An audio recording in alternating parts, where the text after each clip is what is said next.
இந்த போதை கலாச்சாரத்தை பயன்படுத்துகின்றவர்களை காட்டிலும் விற்கின்றவர்களுக்கு அதுதான் மாஃபியா கும்பல் என்று சொல்வார்கள். விற்கின்றவர்களுக்கு பணம் பயங்கரமாக இதன் மூலமாக கிடைக்கின்றது. இது ஒரு பெரிய பிசினஸாக வைத்திருக்கிறாங்க. இந்த எஃப்சிஆரை வைத்து அரசியல் பண்ணி கொண்டு இருக்கின்றார்கள். நல்ல ஆன்மீக தலைவர்லாம் நீங்க பாத்தீங்கன்னா எஃப்சிஆர்ஏன்னு சொல்லி தனி அக்கௌண்டே வச்சிருக்கிறாங்க, அதுக்கு ஆடிட்லாம் வச்சிருக்கிறாங்க, ஆன்மீக கிறிஸ்தவ ஆன்மீக தலைவரை வைத்திருக்கிறாங்க. ஆனா ஒரு சிலர் கொள்ளையர்கள் இருக்கின்றார்கள். அதாவது கருப்பாடுன்னு எல்லா இடத்துலையும் இருக்கும். அந்த கருப்பாடுகள் அருமையான உள்துறை அமைச்சர் அமித்ஷாவை சந்திக்கின்றார்கள். அதுல பாதி கருப்பாடு என்ன பண்றாங்க, முன்னாள் முதலமைச்சர் மு.க. ஸ்டாலினை சந்திக்கிறாங்க. பிற்பாடு அதிலும் பாதி பேர் என்ன பண்றாங்க, ஒரு சிலர் இந்நாள் முதலமைச்சர் ஜோசப் விஜயை சந்திக்கிறாங்க. RSS காரனிடத்திலோ, அந்த வார்த்தையை கவனிக்கணும், RSS காரனிடத்திலோ. ஏன் மோகன் சிலாச திருட்டு பய அப்படின்னு நான் சொல்லும் போது எல்லாருக்கும் கோவம் வருது இல்ல? திருட்டு பய மோகன் சிலாசன் சொல்லும் போது உனக்கு கோவம் வருது இல்ல? அதுனா RSS காரன். இது உங்களுக்கு பறிமுதல் செய்யறது இல்ல. நீங்க கொள்ளடிச்ச பணத்தை உங்கள்கிட்ட புடுங்க. நீங்க கொள்ளடிச்சிட்டு இருப்பீங்க, அதை இந்த தேசத்துல நீங்க வாழ்வீங்க. இந்த தேசத்துல வாழ்ந்துகிட்டு இந்த தேசத்தின் மக்களுக்கு உதவி செய்யறேன்னு சொல்லிவிட்டு வெளிநாட்டில் பணத்தை வாங்கி உங்க தொப்பைக்குள்ள போட்டுக்குவீங்க, உங்க பாக்கெட்டுக்குள்ள போட்டுவீங்க, உங்க குடும்பத்து வரைக்கும் நீங்க செலவு பண்ணுவீங்க. இது வேடிக்கை பார்க்கறதுக்கு இந்திய அரசாங்கம் கிடையாது. நீங்க இந்திய அரசாங்கத்தின் பிரஜையா இருந்தால் இந்திய அரசாங்க சட்டத்துக்கு உட்பட்டு தான் நீங்கள் இருக்கணும். இல்லையா நாட்டை விட்டு ஓடிடு. நீ எஃப்சிஆரை கட்டின நீ ஏன் பயப்படணும்? உன் கணக்கெல்லாம் சரியா நீ ஏன் பயப்படணும்? ஒருத்தன் என்ன பண்றான், அழுது அழுது அழுது அழுது எனக்கு பணம் வேணும் பணம் வேணும் பணம் வேணும், உனக்கா நான் ஜெபிக்கிறேன் ஜெபிக்கிறேன் ஜெபிக்கிறேன் ஜெபிக்கிறேன் ஜெபிக்கிறேன் ஒருத்தன் சொல்றான். இன்னொருத்தன் என்ன சொல்றான், நான் மோட்சத்துக்கு போனேன், இயேசு எனக்கு டீ போட்டு கொடுத்தாரு, காஃபி போட்டு கொடுத்தாரு, பிரெட் கொடுத்தாருன்றான் இன்னொருத்தன். இன்னொருத்தன் என்ன சொல்றான், நரகத்துக்கு போனேன், அங்க பார்த்தா எல்லாம் எரியுறாங்க, நரகாமுடி இருந்தது, நான் போய் பார்த்தேன் அப்படின்றான். இன்னொருத்தன் என்ன சொல்றான், நீ எனக்கு கொடுத்தால்தான், நான் செய்கின்ற இந்த ஊழியத்துக்கு கொடுத்தால்தான் தேவன் உன்னை ஆசீர்வதிப்பார் என்றான். எங்கேயா போட்டிருக்கு இதெல்லாம் பைபிள்ல? தமிழ் வரலாம், தமிழ் வரலன்னு சொல்லிட்டு போங்களேன். அதை விட்டுட்டு நாங்க பான் கிறிஸ்டியன் அதனால தான் தமிழ் வரல. அப்ப கிறிஸ்தவெல்லாம் தமிழே பேசுறது கிடையாதா? உங்க தனிப்பட்ட நிலையிலே நீங்க என்னவால் பண்ணிட்டு போங்க, கேள்வி கேட்க யாருக்கும் உரிமை கிடையாது. ஆனால் பொது இடம் வரும்பொழுது அந்த பொது இடத்துல யார் யார் வருகின்றார்கள், யாருக்கு முக்கியத்துவம் கொடுக்கப்படுகின்றது என்று சொல்லி நிச்சயமாக பொது ஜனம் கேள்வி கேட்கத்தான் செய்யும். ஏனென்றால் நீங்கள் முதல் அமைச்சர். தம்பி இதெல்லாம் நல்லது இல்லை, வச்சுக்கிடுங்க. நீங்க என்னவாது பண்ணிக்கிட்டு போங்க, உங்க தனிப்பட்ட வாழ்க்கையில் என்னவாது செய்துட்டு போங்க. உங்களை நான் கூட கேட்க எனக்கு உரிமை கிடையாது. நான் ஆலோசனை வேணா சொல்லலாம், ஏன் இது செய்யணும்னு கேட்கறதுக்கு எனக்கு உரிமை கிடையாது. ஆனால் செய்யாத தம்பி இது நல்லது இல்லை அப்படின்னு சொல்வதற்கு எனக்கு உரிமை இருக்குது ஆன்மீக தலைவராக. தன்வினை தன்னை சுடுன்னு சொல்லுவாங்க, இதான் பழமொழி. உங்களுக்கு நல்ல சாவே வராதுன்னு சொல்றீங்க சார்? நல்லதான் சொல்றேன், நல்ல சாவே இவர் வராதுன்னு சொல்றாருல்ல. அப்ப என்ன ஆகும்னா, இவர் மற்றவங்களை சொல்லும் போது அது தனக்குத்தானே வந்துவிடும்.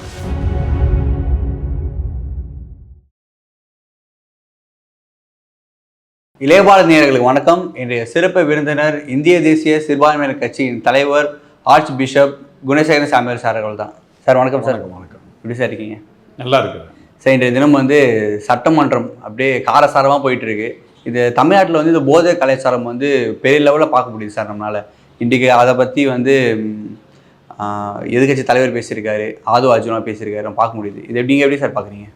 நிச்சயமா, அதாவது போதை கலாச்சாரம் என்பது இன்றைக்கு நேற்று உள்ள ஒரு கலாச்சாரம் அல்ல.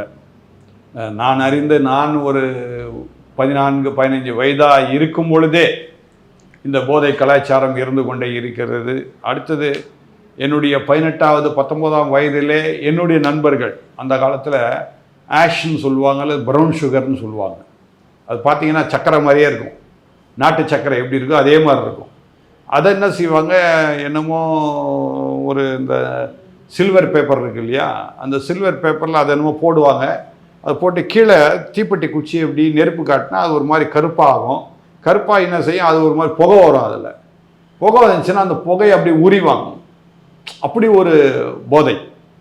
அடுத்தது பார்த்தீங்கன்னா நரம்பல ஊசி போடுவாங்க. ஆச்சரியமா இருக்கும். அதாவது இதுக்காக நர்ஸ்லாம் போய் படிக்கிறாங்க, நர்சிங் படிக்கிறாங்க, டாக்டர்லாம் படிக்கிறாங்க, எல்லாருமே டாக்டர் ஆயிடுறாங்க கூட சில ரத்தம் வந்துடும். ஆனால் இவங்க அழகா நரம்புல ஊசி போடுவாங்க. அப்படிலாம் போதை இருந்தது. அருமையான ஒரு வில்லன் நடிகர் இருந்தார், உயரமாக இருப்பார், ரகுவரன் அப்படின்னு சொல்லிட்டு. ஒருவேளை உங்களுக்குலாம் அதெல்லாம் ஞாபகம் இருக்குதா தெரியுமா? நீங்களும் சின்ன பிள்ளையா இருந்திருப்பீங்க அந்த காலத்தில். நான் சொல்கிறது இது வந்து ஒரு 30 வருஷத்துக்கு முன்பதாக உள்ள ஒரு காரியங்கள். பார்த்தீங்கன்னா அந்த ரகுவரன் அவருமே இந்த போதை கலாச்சாரத்தில், அதாவது நான் சொல்கிற இந்த ஊசி, இந்த ப்ரௌன் சுகரு, இந்த கஞ்சா, இதெல்லாம் அடிமையாக இருந்தவர். ஆனால் அருமையாக நடிப்பார். அப்படி இந்த போதை கலாச்சாரம் வந்து இன்றைக்கு வந்ததல்ல, எத்தனையோ வருடங்களுக்கு முன்பதாக இருக்கக்கூடிய காரியங்கள். ஆனால் இன்றைக்கு இதை சட்டசபையிலே பேசிக்கொண்டு இருக்கின்றார்கள். நல்லதுதான், இதற்கு ஒரு நடவடிக்கை எடுப்பது நல்லதுதான், நான் இல்லை என்று சொல்லவில்லை. ஆனால் இந்த போதை கலாச்சாரத்தை பயன்படுத்துகின்றவர்களை காட்டிலும் விற்கின்றவர்களுக்கு, அதுதான் மாஃபியா கும்பல் என்று சொல்வார்கள், விற்கின்றவர்களுக்கு பணம் பயங்கரமாக இதன் மூலமாக கிடைக்கின்றது. இது ஒரு பெரிய பிஸ்னஸாகவே வைத்திருக்கிறாங்க. அதாவது பாவம் இந்த போதையில் அடிமையாக இருக்கின்றவர்களுக்கு அது பார்த்தீங்கன்னா ஆரம்பத்தில் ஏதோ ஒரு விளையாட்டு போல நண்பர்களுக்காக செய்தது போல அவங்க ஆரம்பிச்சிருப்பாங்க. கடைசியில் அதில் போய் அது சிக்கி தவித்து கொண்டு அதுலேருந்து வெளிவர முடியாதபடிக்கு அடிமையாகி கிடக்கிறாங்க அந்த போதைக்கு. அதனால இந்த போதை விற்கின்றவர்களை நாம் கட்டாயம் என்ன செய்யணும், இதுக்கு ஒரு ஏதாவது ஒரு நடவடிக்கை, சரியான நடவடிக்கை, ஜாமீன் வெளிவராதபடிக்கு உள்ள ஒரு சட்டத்தை கொண்டு வர வேண்டும். இதை சட்டசபையில் நிறைவேற்றினால் மிகவும் நலமாயிருக்கும். அருமையான முதலமைச்சர் இதற்கான நடவடிக்கை எடுத்தாரானால் மிகவும் நலமாயிருக்கும் என்று சொல்லி நான் சொல்லிக்கொள்ள விரும்புகின்றேன். ஆகவே இப்படிப்பட்ட நிலையிலே இருக்கக்கூடிய தமிழகம், அதுவும் தமிழ்நாட்டில் வாழும் இளைஞர்களுக்கு ஒரு நல்ல காரியத்தை அருமையான முதலமைச்சர் செய்வார் என்று நான் நினைக்கின்றேன். இது இந்திய தேசம் முழுக்க இருக்கின்றது, பரவலாக இருக்கின்றது. கனடா தேசத்தில் பார்த்தீங்கன்னா மெடிக்கல் ஷாப்ல விற்பாங்க இதெல்லாம். ஆனால் அங்கே இருக்கக்கூடிய நிலை என்னன்னு பார்த்தீங்கன்னா, ஒவ்வொரு வயதினருக்கும் இவ்வளோதான் கொடுக்கணும்னு சொல்லியிருப்பாங்க. ஆனால் ஒரு நாளும் நான் கனடாவுக்கு வருஷந்தோறும் போயிட்டு வந்துட்டு இருக்கிறேன். ஒரு நாள் அங்கே வந்து எந்த இளைஞனோ அல்லது யாராவதோ போதையில் அவங்க வந்து அப்படியே அடிமைப்பட்டு இருக்கிற மாதிரி நான் ஒரு நாளும் பார்த்தது கிடையாது. ஏன்னா இங்கே பார்த்தீங்கன்னா நீங்கள் ரொம்ப ஈஸியாக கண்டுபிடிச்சிடலாம். ஒரு இளைஞர் வந்து அப்படியே கண்ணு பாதியாக மூடி இருக்கும். அந்த மிசோராம், நேபாள் மக்கள் மாதிரி இருக்கும். நம்ம தமிழ் பையனுக்கு அந்த மாதிரி இருக்குதுன்னா கொஞ்சம் ஆச்சரியமாக இருக்கும் இல்லையா? நம்ம தமிழ் மக்களை கண்ணு விரிஞ்சிருக்குமே, பாதி கண்ணு மூடி இருக்கும். அடுத்து சீரியஸாக உட்காந்துருப்பான். அடுத்தது அவன் என்ன செய்யறான்னு அவனுக்கே தெரியாது. திடீர்னு பார்த்தீங்கன்னா அவன் ஏதாவது பேசிக்கிட்டே இருப்பான். அடுத்தது அவன் போகும்போதே பார்த்தீங்கன்னா ரொம்ப ஸ்டைலாக அவர் போகிற மாதிரி, வண்டி ஓட்டுற மாதிரி பண்ணுவார். அடுத்து வண்டி எங்கேயா போய் மோதனா கூட அவனுக்கு தெரியாது. பாதி தூக்கத்தில், அதாவது அந்த போதைன்றது என்னன்னா பாதி தூக்கம் இருக்கிற மாதிரி இருக்கு. நம்ம தூக்கத்தில் எழுந்து நம்ம ஏதாவது ஒரு காரியம் செய்தோம்னா என்ன செய்யுமோ அந்த மாதிரி இருக்கும் அந்த போதை. ஆக இதெல்லாம் சொல்லுமே எனக்கு ஒரு பக்கம் சிரிப்பு வருது. ஏன்னா இதெல்லாம் வந்து நான் 40 வருஷம் 50 வருஷத்துக்கு முன்னாடியே பார்த்த காரியங்கள் இன்றும் அது இருக்கின்றது. ஆனால் இதன் மூலமாக வளர்ந்தவர்கள், இதை விற்று வளர்ந்தவர்கள் பெரிய பெரிய கோடீஸ்வரர்களாக மாறிட்டாங்க. அதனால விற்கின்றவர்களை, கடத்துகின்றவர்களை நீங்கள் கட்டாயம் நடவடிக்கை எடுக்க வேண்டும் என்று நான் சொல்லிக்கொள்ள விரும்புகின்றேன். ஒரு கட்டத்துக்கு மேலே வந்து கொலை செய்கிற அளவுக்கு போகுது சார், பார்க்க முடியாது. அதான் நான் சொல்கிறேனே, அதாவது அவங்களுக்கு தாங்க என்ன செய்கிறாங்கன்னு தெரியாது. அதாவது இதெல்லாம் வந்து அந்த காலத்திலே நடந்த காரியம் தான், இன்னும் புதுசாக நடக்கிற காரியம் இல்லை. கொலை செய்யறது, கற்பழிக்கின்றது, இதெல்லாம் அந்த நாட்களில் நடந்த 40 வருஷத்துக்கு முன் நடந்த கதைகள் தான் இப்பவும் நடந்து கொண்டு இருக்கு. எந்த ஆட்சி வந்தாலுமே இது மாற மாட்டேங்குது. இப்போ என்னன்னா மீடியாக்கள் வந்து விட்டது. எதெல்லாம் கையில் நம்ம ஃபோன் இருக்கோம், டக்குன்னு நம்ம ஃபோட்டோ எடுக்கிறோம், இல்லை வீடியோ எடுத்தாலும் டக்குன்னு அதை வந்து மீடியாக்களில் போட்டுடுறோம். அதனால் அது சுலபமாக இருக்கின்றது வெளி உலகத்துக்கு தெரிவதற்கு. அந்த காலத்தில் நடந்த இப்பவும் நடக்குது, ஒன்றும் புதுசாக எதுவும் நடக்கலை. சரிங்களா? புதுசாக ஒன்றுமே நடக்கலை, பழைய காரியங்கள் நடக்கின்றது. ஆனால் தடுப்பதற்கு அன்றைக்கு யாருக்கும் வழி தெரியவில்லை. இன்றைக்கு அதற்கு வழிகள்லாம் இருக்கின்றது. காவல்துறை சரியானபடி நடவடிக்கை எடுத்தால் மிகவும் நலமாக இருக்கும். சார், இந்த FCRA பில் சார் பார்லிமெண்ட்டில் வந்து பாஸ் பண்ண முடியாமல் எதிர்கட்சி நிறைய பண்ணிட்டு இருக்காங்க. இப்போ வந்து இது கிறிஸ்தவருக்கு எதிரான இது வந்து இந்த எஃப்சிஆர்ஏ பில் கொண்டு வந்திருக்காங்க அப்படின்னு சொல்லிட்டு இருக்காங்க. பார்க்க முடியுது, நம்ம பாதிரியார்கள் சர்ச்சில் எல்லாமே தப்பாக பிரச்சாரம் பண்ணுறாங்க. இது எப்படி சார் பார்க்குறீங்க? அதாவது இந்த எஃப்சிஆர்ஏ பில்ன்றது இன்னைக்கு வந்தது இல்லை. இந்திரா காந்தி, அருமையான இந்திரா காந்தி அம்மையார் அவர்கள் பிரதமராக இருக்கும் போதே வந்த எஃப்சிஆர்ஏ பில் தான் இதெல்லாம். ஏன் அன்னைக்கு பேசாதவங்க, அன்னைக்கு ராஜீவ் காந்தி இருக்கும்போது பேசாதவங்க இன்றைக்கு ஏன் இதை பேசுகிறாங்க அப்படிதான் எனக்கு ஒரு பெரிய ஒரு கேள்வி. என்னன்னா, இந்த எஃப்சிஆரை வைத்து அரசியல் பண்ணி கொண்டு இருக்கின்றார்கள். இப்போ இந்த எஃப்சிஆரையை பற்றி பேசுகின்றவர்கள், எதிர்க்கின்றவர்கள் யாருன்னா, நல்லா பார்த்தீங்கன்னா திராவிட முன்னேற்ற கழகம், அடுத்து கிறிஸ்துவ ஆன்மீக தலைவர்கள். எல்லா ஆன்மீக தலைவரும் இல்லை, கிறிஸ்தவத்தில் எல்லா ஆன்மீக தலைவரும் இல்லை, சரிங்களா? நல்ல ஆன்மீக தலைவர்லாம் நீங்க பார்த்தீங்கன்னா எஃப்சிஆர்ஏக்குன்னு சொல்லி தனி அக்கௌண்ட்டே வச்சிருக்கிறாங்க, அதுக்கு ஆடிட்லாம் வச்சிருக்கிறாங்க, கிறிஸ்தவ ஆன்மீக தலைவரை வைத்திருக்கிறாங்க. ஆனா ஒரு சிலர் கொள்ளையர்கள் இருக்கின்றார்கள். அதாவது கருப்பு ஆடுன்னு எல்லா இடத்துலையும் இருக்கும். அதில் கிறிஸ்தவ ஆன்மீக தலைவரும் கருப்பு ஆடுகள் சிலது இருக்குது. அந்த கருப்பு ஆடுகள் தான் யாரை நீங்க ஈஸியாக கண்டுபிடிச்சிடலாம். கடந்த நாட்களில் பார்த்தீங்கன்னா எல்லா பத்திரிகைகளிலும் செய்திகளிலும் வந்த அந்த கருப்பு ஆடுகள் அருமையான உள்துறை அமைச்சர் அமித்ஷாவை சந்திக்கின்றார்கள். அதுல பாதி கருப்பாடு என்ன பண்றாங்க, முன்னாள் முதலமைச்சர் மு.க. ஸ்டாலினை சந்திக்கிறாங்க. பிற்பாடு அதிலையும் பாதி பேர் என்ன பண்றாங்க, ஒரு சிலர் இந்நாள் முதலமைச்சர் ஜோசப் விஜய் சந்திக்கிறாங்க. இப்ப நானே கேட்கிறேன், இவங்களாம் சந்திக்கிறதால என்ன ஆக போகுது உனக்கு? ஒரு கதையும் கறிக்கு உதவ போறது இல்லை. சட்டம் என்று சொன்னால் இன்றைக்கு வந்த சட்டம் அல்ல. ஒன்னும் இன்னைக்கு அருமையான பிரதமர் மோடி இந்த சட்டத்தை கொண்டு வரல. அந்த காலத்தில் இந்திரா காந்தியே 1976 கொண்டு வந்துட்டாங்க இந்த சட்டத்தை. ஆனா அருமையான பிரதமர் மோடி என்ன பண்ற, இந்த சட்டத்தை இன்னும் கொஞ்சம் வலுவாக்குகின்றார், அவ்வளவுதான். எஃப்சிஆர்ஏ சட்டம் என்பது ஒன்றுமே இல்லாத ஒரு காரியம். அதாவது உங்க அக்கௌண்ட்டுக்கு நான் பணத்தை போடுறேங்க, அவர் என்ன பண்றாரு, மேனேஜர் என்ன பண்றாரு, உங்களுக்கு வர்ற அக்கௌண்ட்டை என்னன்னு பாக்குறாரு. அடுத்தது நீங்க என்ன பண்ணணும், உங்களுக்கு வர்ற அக்கௌண்ட்டை எதுக்கு நீங்க வாங்கியிருக்கீங்கன்னு சொல்லி அதுவும் அதுல வரப்போகுது. அப்போ அதுக்காக நீங்க பயன்படுத்திக்கிறான்னு சொல்லி அந்த பேங்க் மேனேஜர் பார்க்க போறாரு. ஆடிட் ரிப்போர்ட் உங்கள்கிட்ட கேட்க போறாரு. நீங்க அதை கொடுக்க போறீங்க. சரியா கொடுத்துட்டீங்கன்னா பிரச்சனையே இல்லை. நீங்க உங்களுக்கு வந்தது இவ்வளவு பணம் எதற்காக வந்திருக்கின்றதுன்னு சொல்லி அது கட்டாயம் உங்களுடைய அக்கௌண்ட்ல தெரிஞ்சு ஆகணும், கொடுத்து ஆகணும், ரிப்போர்ட் கொடுத்து ஆகணும்.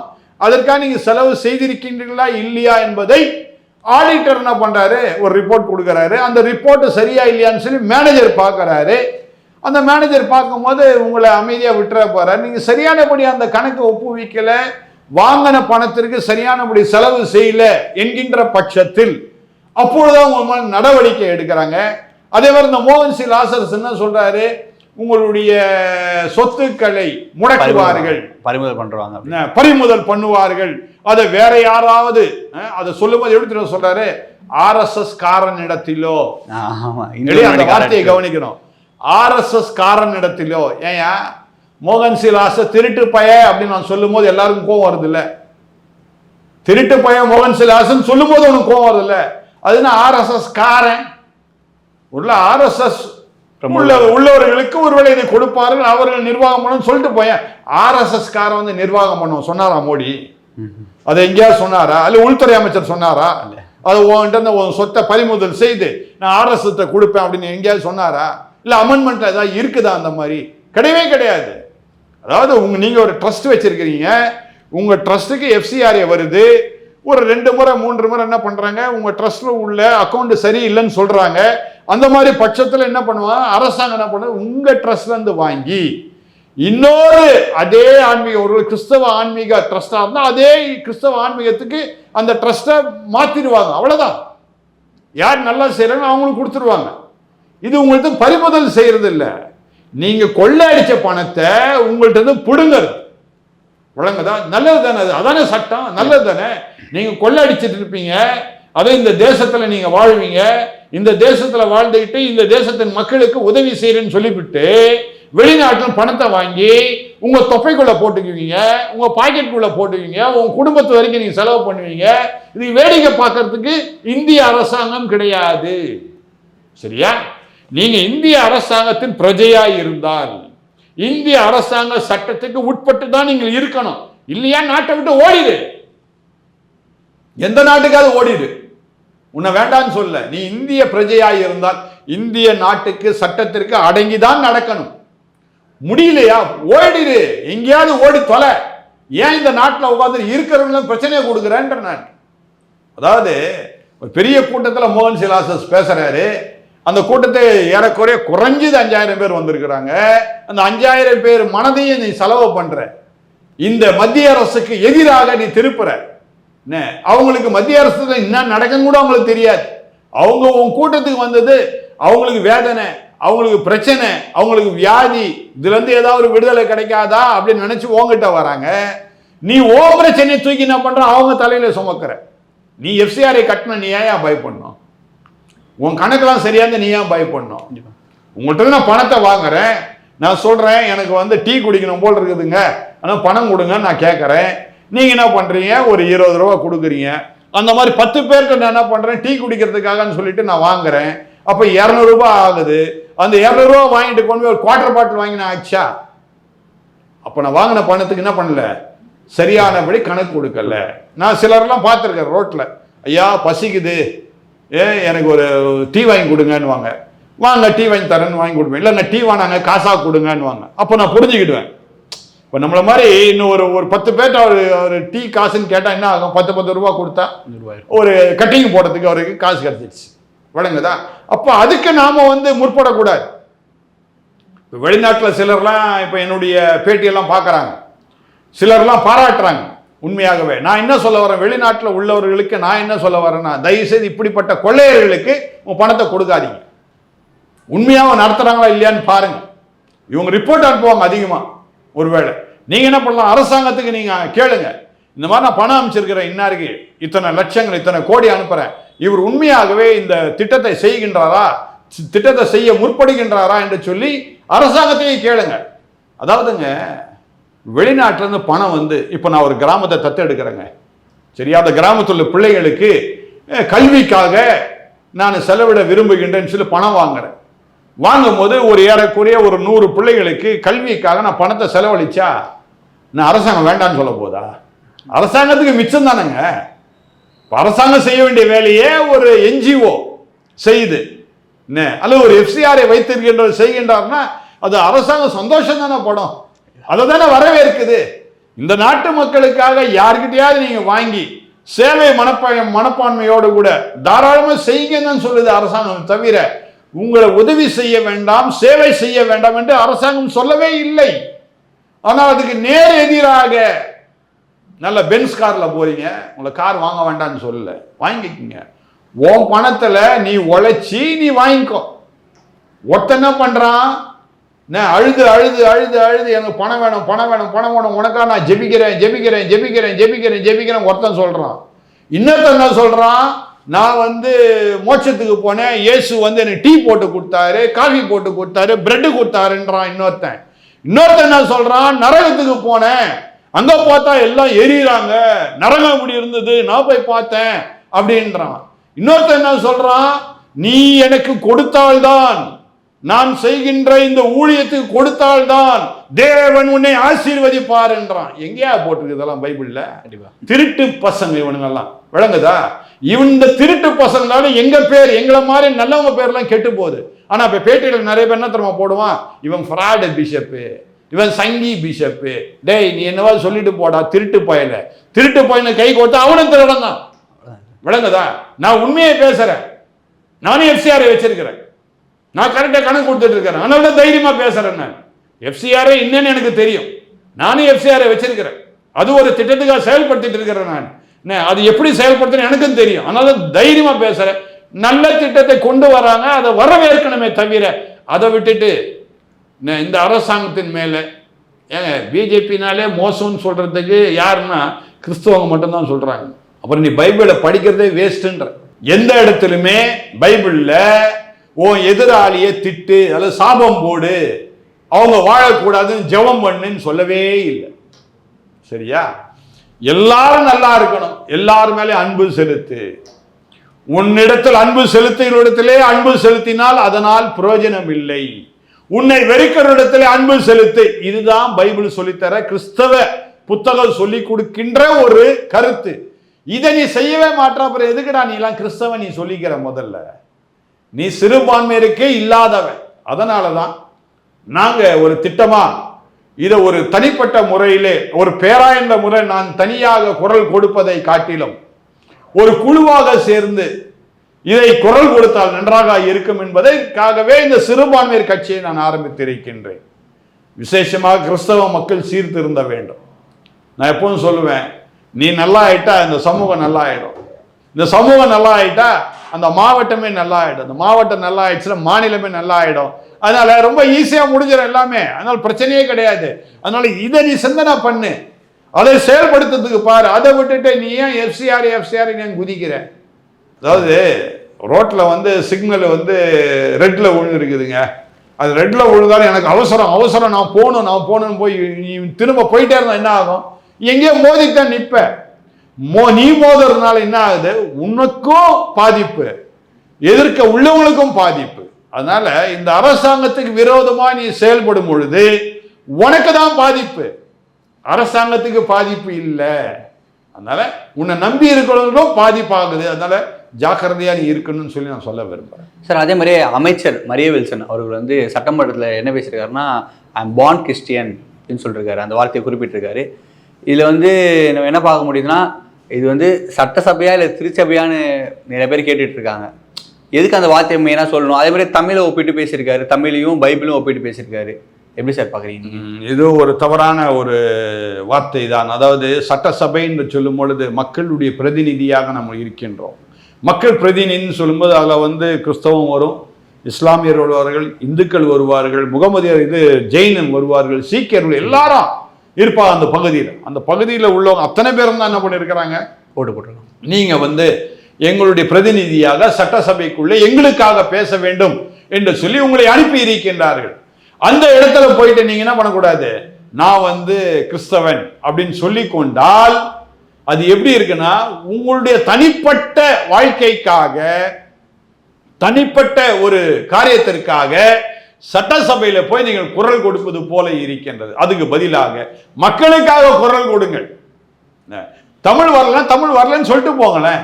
அதை விட்டுட்டு நாங்க பார்ன் கிறிஸ்டியன் அதனால தான் தமிழ் வரல, அப்போ கிறிஸ்தவெல்லாம் தமிழே பேசுறது கிடையாதா? அருமையான எனக்கு ரொம்ப பிடித்தவர் ஒருத்தர் இருந்தார், நடிகர் குமரிமுத்துன்னு சொல்லிட்டு. அவர் அருமையா கிறிஸ்தவத்தை பற்றி அருமையா பேசுவார். அதே நேரத்தில் அரசியல் ரொம்ப அரசியல் ரொம்ப அழகா பேசுவார். அரசியலும் அழகாக, அரசியல் பேச்சாளர், திமுகவுடைய முதன்மை பேச்சாளராக அவர் இருந்தார். அதே நேரத்தில் கிறிஸ்தவ வழிபாடுகளிலே வந்து அவர் அழகாக பைபிளை பற்றி பேசுவார். அவருடைய தமிழை பார்த்தீங்கன்னா அவ்வளவு சுத்த தமிழ், ரொம்ப அருமையா இருக்கும். நீ தமிழ்நாட்டில் வாழ்ந்து கொண்டு இருக்கின்றோம். அதுவும் தமிழ்நாட்டில் ஒரு ஒரு ஒரு முதன்மை மந்திரி, நிதி அமைச்சர்னா சாதாரண காரியம் இல்லை. தமிழ்நாடே உங்க கையில் இருக்கிற மாதிரி, உங்களை நம்பிதான் முதலமைச்சரே ஏதாவது பேச முடியும். நிதிநிலை சரியாக இருந்தால்தான் மக்களுக்கு அது நல்லது.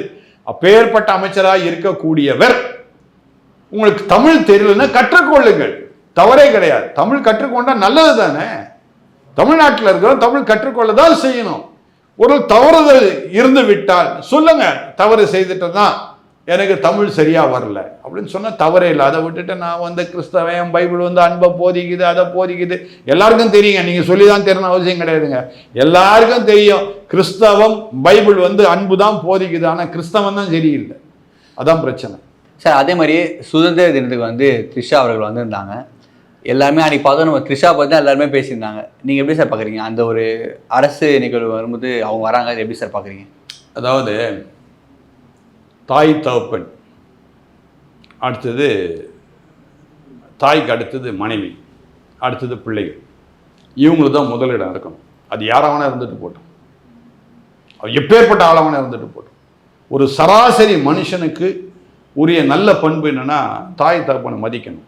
அடுத்தது நீ திருமணமாகன மனைவி, அடுத்து உன் பிள்ளைகள், இவங்க தான் முன்னாடி இருக்கணும்.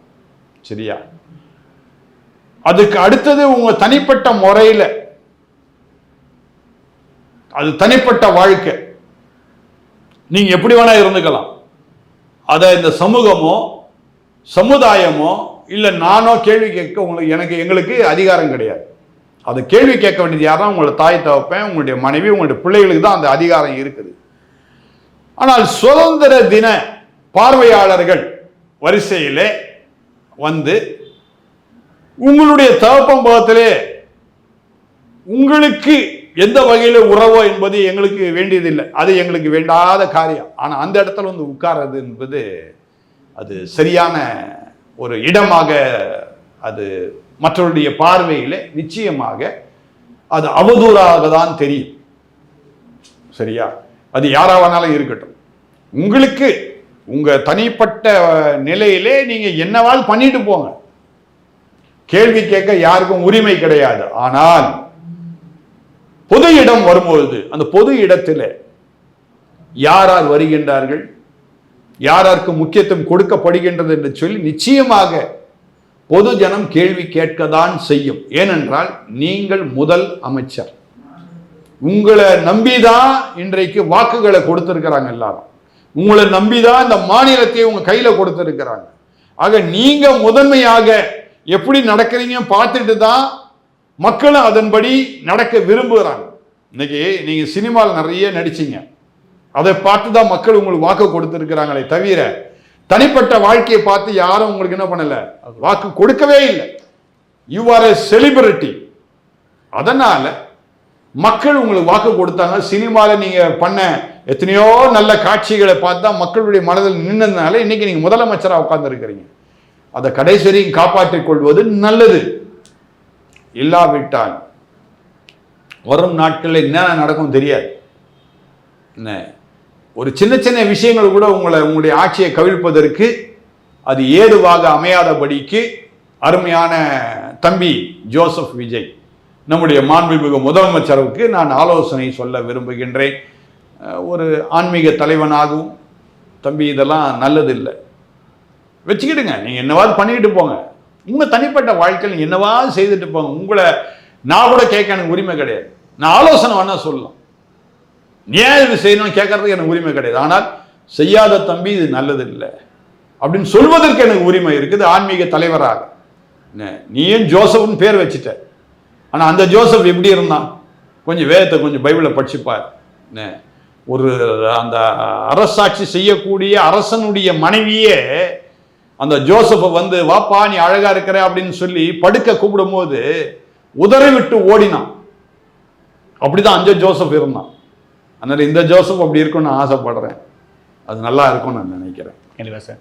சார் கடைசியாக ஒரு கொஸ்டின் சார். ஆர்எஸ் பாரதி அவர்கள் வந்து சைதாப்பேட்டையில் ஒரு கூட்டத்தில் பேசும்போது மா சுப்பிரமணியத்துக்கு ஓட்டு போடாதவங்க எல்லாருமே நான் சாபம் விடுறேன் அப்படின்னு சொல்லி நீங்கள் நல்லாவே இருக்க மாட்டீங்க, நீங்கள் செத்து போயிடுவீங்க அப்படின்னு பேசியிருக்காரு. எப்படி சார் பார்க்குறீங்க? எப்படி இந்த ஆர்எஸ் பாரதி இப்படிலாம் பேச ஆரம்பிச்சான்னு ஒன்றுமே விளங்கலை. ஏன்னா ஆர்எஸ் பாரதி வந்து ஆலந்தூர் நகர செயலாளராக இருந்தார் திமுகவில். அடுத்தது ஆலந்தூருடைய அந்த வட்டார சேர்மனாக முனிசிபாலிட்டியாக இருக்கும் பொழுது முனிசிபாலிட்டி சேர்மனாக இருந்தார். அந்த சமயத்தில் அவரை மாதிரி ஒரு நல்ல மனுஷன் கிடையவே கிடையாதுங்க. அதாவது ஏதாவது ஒரு புகார் போச்சுன்னா ஆட்கள் அனுப்ப மாட்டார், நேரடியாக அவரே வருவார். வந்து எங்கள் வீட்டில் கூட எங்கள் வீட்டு பின்னாடி இருக்கிறவங்க ஒரு தடவை புகார் கொடுத்துருந்தாங்க. அப்போ நேரடியாக வந்தார். வந்து சரி பார்த்து இவங்க நான் கரெக்டாக தானே கொடுங்க, ஏன் தவறாக புகார் கொடுக்குறீங்க அப்படின்னு கேட்டவர் தான் ஆர்எஸ் பாரதி. அடுத்தது அந்த முனிசிபாலிட்டி சேர்மனாக இருக்கும்போது அவர் என்ன சொன்னார், எங்கள் வீட்டு பகுதியில் பார்த்தீங்கன்னா ஏறக்குறைய ஒரு 9 குளங்கள், மலை குளங்கள், மலையில் வெட்டப்பட்ட குளங்கள், அதில் நிறைய தண்ணீர் இருக்கும். அது வருடந்தோறும் வருடம் முழுக்க தண்ணீர் இருக்கும். அந்த தண்ணீரை எடுத்து சென்னை பட்டணத்துக்கு குடிநீராக அதை சுத்தப்படுத்தி நம்ம கொடுக்கலாம், நான் கட்டாயம் செய்வேன் என்று சொன்னவர் தான் ஆர்எஸ் பாரதி. ஆனால் இன்னைக்கு வரைக்கும் அதை செய்யல, அது வேற விஷயம். ஆனால் இப்போ கடந்த சில வருடங்களாகவே நான் ஆர்எஸ் பாரதியை நான் பார்க்கின்றேன். அவருடைய பேச்சுக்கள் எல்லாமே வித்தியாசமாக இருக்குது. ஒருவேளை வயசானதுனால அப்படி பேசுகிறாரா, கொஞ்சம் அறிவு மழுங்கி போச்சா, இவ்வளோ திறமையான ஆள், இவ்வளோ நல்ல ஆள், அவர் ஒரு வழக்கறிஞர் வேற, அவர் நல்ல ஒரு மனுஷன், ஏன் அவருக்கு அறிவு முதிர்ச்சினால ஒருவேளை முதிர் வயதுனால அறிவு வேற மாதிரி மாறிடுச்சா, ஏன் இப்படி சாபம் போடணும்? எங்க மக்களுக்கு உரிமை இருக்குது, மக்களுக்கு சுதந்திரம் இருக்குது, சுதந்திர நாட்டில் இருக்கிறோம், 80வது சுதந்திரத்தையே நம்ம கொண்டாடிட்டோம். அப்படி இருக்கின்ற நிலையில இவர் எப்படி சாபம் போடுறதுக்கு இவர் யார்? அடுத்து மக்கள் யாரும் பயப்பட போகிறதில்ல. இவர் சாபத்தை வச்சு ஒன்றும் நடக்க போகிறதில்ல. ஏன்னா இவர் ஒன்றும் ஆன்மீக தலைவரும் கிடையாது, ஒன்று. ரெண்டாவது இவர் கடவுளும் கிடையாது. என்ன அதாவது இப்படி சாபம் போடும்போது என்ன ஆகும்னா தன் வினை தன்னை சுடுன்னு சொல்லுவாங்க. இதான் பழமொழி. உங்களுக்கு நல்ல சாவே வராதுன்னு சொல்லிருக்காரு சார். அது நல்லதான் சொல்கிறேன், நல்ல சாவே இவர் வராதுன்னு சொல்கிறாருல்ல. அப்போ என்ன ஆகும்னா இவர் மற்றவங்களை சொல்லும் போது அது தனக்குத்தானே வந்து விடும். நீங்க ஏன் சார் பாவம் சார், நீங்க எப்படி சொல்லும் போது ஒரு ஆன்மீக தலைவரை நீங்க எப்படி சொல்றீங்க? இல்லை இல்லை, அதான் தன் வினை தன்னை சுடும்னு சொல்கிறாங்கல்ல. நீ மற்றவங்களை சொல்லும் போது அது உனக்கு தான் வந்து சேரும். இப்போ ஒருத்தரை கை காட்டுறோம், அப்படி ஒரு விரல் தான் உங்களை கை காட்டுது, மற்ற 3 விரல் உங்களை தானே கை காட்டிட்டு இருக்குது. இல்லை நீங்கள் மற்றவங்கள சொல்லலாம், சாபம் போடலாம், ஆனால் 3 விரல் உங்களை சாபம் போட்டுட்டு இருக்குது. அதையே எண்ணி பார்க்க மாட்டீங்க. அதனால் இவர் சாபம் ஒன்றும் நிலைக்க போகிறதில்ல, ஒன்றும் ஆக போகிறதில்ல. ஆனால் இந்த மாதிரி ஒரு வயதில் முதிர்ந்தவர் இப்படி பேசுவது என்பது ஒரு சரியான தகுதி இல்லாத ஒரு காரியம். அதுக்கு ஏற்றமாக நடந்து அடுத்து வாழ்கிற பகுதி, அந்த அந்த வாழ்கிற பகுதிக்கு ஏற்றவாறு நடந்து கொள்ளணும். நங்கநல்லூரில் இருக்கிறவங்க யாருமே இப்படி அறிவு கட்டத்தனமாக பேச மாட்டாங்க, அடுத்து யாரையும் சாப விட மாட்டாங்க. நங்கநல்லூரில் இருக்கிறவங்க ரொம்ப நல்லவங்க, அதில் நானே இருக்கிறேன். ஆர்எஸ் பாரதி பல வருடங்களாக அங்கே இருக்கிறார். எனக்கு தனிப்பட்ட முறையில் அவரை தெரியும். அவரை வீட்டை கடந்து தான் நான் வந்து கொண்டிருக்கின்றேன். ஒவ்வொரு முறையும் பட்டணத்துக்கு சிட்டிக்குள்ளே வரணும், அவர் வீட்டை தாண்டி தான் நான் வந்தாகணும். ஆக அவர் இப்படிலாம் பேசுகிறான்னு கிடைக்கும்போது ரொம்ப வருத்தமாக இருக்கின்றது. ஒருவேளை கட்சிக்காக இப்படி பேசுகிறாரா, கட்சி இப்படி பேசினா தான் இவரை வைத்துக்கொள்ளும் என்பதற்காக இப்படி பேசுகிறாரா, அல்லது முதிர் வயதினாலே இப்படி பேசுகிறாரா, ஒன்றும் விளங்கலை. எனக்கே ஆச்சரியமாக இருக்குது அவருடைய பேச்செல்லாம் கேட்கும்போது. சார், உங்கள் பொன்னான கருத்துக்களை இளையபாரதி பகிர்ந்ததுக்கு மிக்க நன்றி. மிக்க நன்றி.